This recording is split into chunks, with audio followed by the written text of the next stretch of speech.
America आधारित विवादास्पद अरबपति जॉर्ज सोरोस और चीन की शीर्ष जासूसी एजेंसी एमएस ने 1980 के दशक में एक साथ मिलकर काम किया है। सोरोस ने आर्थिक प्रणाली सुधार संस्थान ESRI और China international culture exchange centre CICAC नामक संगठनों के माध्यम से एमएस को पर्याप्त धन उपलब्ध कराया था। 1980 के दशक में सोरोस चीन में घुसपैठ करने के लिए पश्चिमी हितों को बचाने की आड़ में चीनी खुफिया नेटवर्क और चीनी कम्युनिस्ट पार्टी के शीर्ष आकाओं के साथ घनिष्ठ साझेदारी करके दोहरा खेल खेल रहे थे। इसका कारण स्पष्ट था, वह 1980 के दशक में चीन की आर्थिक वृद्धि से फायदा उठाने के लिए वहां के शासन तंत्र में अपनी पैठ बनाना चाहते थे। लेकिन 1989 के बाद चीनी शासन में बदलाव के साथ यह साझेदारी टूट गई। सोरोस द्वारा स्थापित संस्था चाइना फंड के कई प्रतिनिधियों को 1989 में तियानमेन स्क्वायर नरसंहार के बाद चीनी अधिकारियों द्वारा गिरफ्तार कर लिया गया। चीनी अधिकारियों ने उन पर अमेरिकी गुप्तचर संस्था सेंट्रल इंटेलिजेंस एजेंसी CIA के लिए काम करने का आरोप लगाया। सोरोस ने 1980 के दशक में चीन की ओर रुख करना शुरू किया। उन्होंने पहली बार 1984 में चीन में अपनी दुकान स्थापित करने के लिए उस समय के चीनी मूल के चर्चित लेखक लियांग हेंग की पहचान की और उन्हें चुना।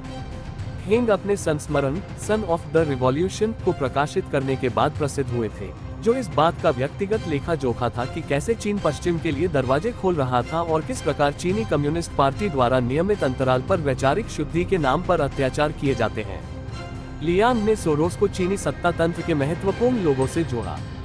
इस पूरी पहल के पीछे बहाना ये था कि सोरोस चीन को सुधारों को अंजाम देने में मदद करना चाहते थे। उस समय तक सोरोस ओपन सोसाइटी फाउंडेशंस नामक अपने एक गैर सरकारी संगठन की स्थापना कर चुके थे। ये संस्था गैर सरकारी संगठनों यानी NGOs के एक जटिल तंत्र के माध्यम से विभिन्न देशों में तख्तापलट, राजनीतिक उथल-पुथल और अराजकता के लिए धन तथा अन्य संसाधन उपलब्ध करवाती है। लेकिन इस तथ्य को देखते हुए कि चीन में दांव बहुत बड़ा है और मोटा मुनाफा कमाने की पूरी संभावना है, सोरोस ने एक अलग इकाई स्थापित करने का फैसला किया जो केवल चीन में काम करेगी। 1986 में सोरोस ने 10 लाख अमेरिकी डॉलर के साथ चाइना फंड की स्थापना की। लियांग के नेटवर्क के माध्यम से चाइना फंड ने शुरू में एक चीनी थिंक टैंक ESRI के साथ भागीदारी की। अक्टूबर 1986 में सोरोस ने बीजिंग के दियाओयुताई स्टेट गेस्ट हाउस में एक समारोह में औपचारिक रूप से चाइना फंड की चीनी धरती पर शुरुआत की। ये सोरोस की पहली चीन की यात्रा थी। सोरोस ने ESRI के माध्यम से चीन के प्रमुख नेता झाओ जियांग से संपर्क जोड़ा। जियांग अगले साल पार्टी के महासचिव बने। झाओ के निजी सचिव बाओ टोंग भी चाइना फंड को पूरा समर्थन दे रहे थे। चीनी नौकरशाही को स्पष्ट संकेत था कि चाइना फंड ESRI संयुक्त उद्यम की मदद करनी है।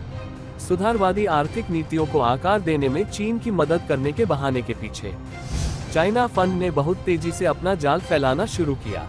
अपनी स्थापना के एक साल के भीतर इसने बीजिंग में एक कलाकार क्लब और तियानजिन में नानकाई विश्वविद्यालय में एक शैक्षणिक इकाई की स्थापना की। चीन पहुंचने के पहले 2 वर्षों के भीतर सोरोस के चाइना फंड ने कम से कम 200 प्रस्तावों के लिए भारी अनुदान दिया। हालांकि जैसे ही फंड ने कुख्यात सांस्कृतिक क्रांति जैसे संवेदनशील विषयों पर अनुसंधान के लिए प्रस्तावों को स्वीकार किया, चीनी आधिकारिक हलकों में खतरे की घंटी बजने लगी। चाइना फंड के बारे में पार्टी के वरिष्ठ नेताओं की शिकायतों के बाद झाओ जियांग ने एक नए संगठन China international culture exchange centre को सोरोस के साथ जोड़ा। ESRI की जगह अब China international culture exchange centre यानी CICR को सोरोस के इस संयुक्त उद्यम का नियंत्रण सौंप दिया गया।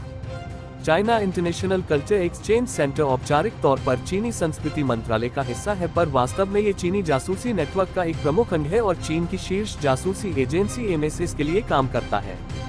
सोरोस ने फरवरी 1988 में एक चीन के दिग्गज जासूस और चीनी जासूसी एजेंसी के वरिष्ठतम अधिकारियों में शुमार किए जाने वाले इंगुआन के साथ एक संशोधित समझौते पर हस्ताक्षर करने के लिए चीन की यात्रा की।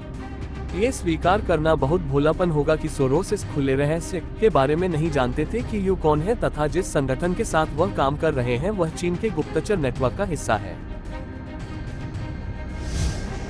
1989 तक सोरोस के पैसे से China international culture exchange centre ने अपने कार्यक्रम किए। ये कार्यक्रम उसकी जासूसी गतिविधियों का हिस्सा थे। इस प्रकार सोरोस ने चीन एजेंसियों की फंडिंग की। लेकिन 1989 में तियानमान चौक पर हुए नरसंहार के बाद सोरोस के हितैषी झाओ और बो सत्ता से बाहर हो गए। सोरोस के चाइना फंड के कुछ लोगों को CIA के लिए जासूसी करने के आरोप में चीनी एजेंसियों ने हिरासत में भी लिया।